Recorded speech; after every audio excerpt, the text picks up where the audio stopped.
अगर आपको लगता है कि कहानी यहीं खत्म हो गई, तो आप गलत हैं, क्योंकि असली डर अब शुरू होता है। अमित के गायब होने के 7 दिन बाद फ्लैट नंबर 304 को पुलिस ने सील कर दिया।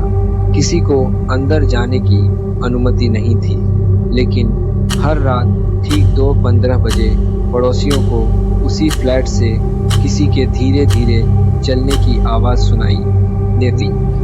टप टप टप।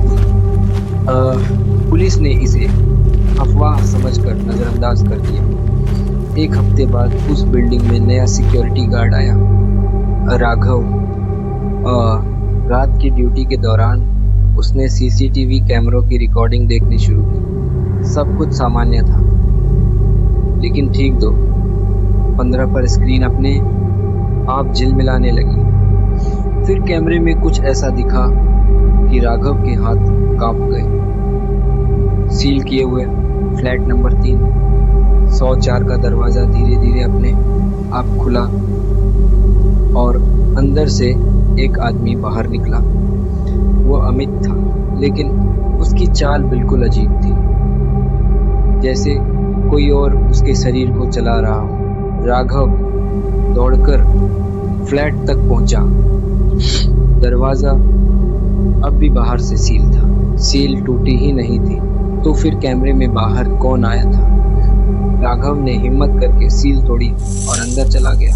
पूरा फ्लैट धूल से भरा था, लेकिन तीसरे दरवाजे के सामने फर्श बिल्कुल साफ था, जैसे वहां रोज कोई खड़ा होता हो। अचानक पीछे से वही आवाज आई, तुम बहुत देर से आए। राघव ने पलटकर देखा, कोई नहीं था। फिर उसकी नज़र उस पुराने आईने पर पड़ी। इस बार आईने में राघव दिखाई नहीं दे रहा था, उसकी जगह अमित खड़ा था। अमित आईने के अंदर से जोर जोर से शीशे पर हाथ मार रहा था और चिल्ला रहा था, भागो, ये मैं नहीं हूँ, ये बाहर जो घूम रहा है वो आईने वाला है।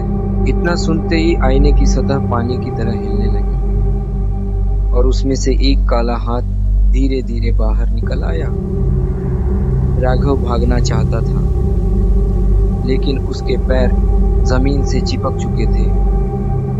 उसी पल पूरे फ्लैट की लाइट बंद हो गई। अगली सुबह पुलिस को फ्लैट नंबर 304 खुला मिला। अंदर कोई नहीं था, लेकिन तीसरे दरवाजे पर एक नई लाइन लिखी हुई थी, अब आईना खाली नहीं है, अब उसे 2 लोगों की ज़रूरत है।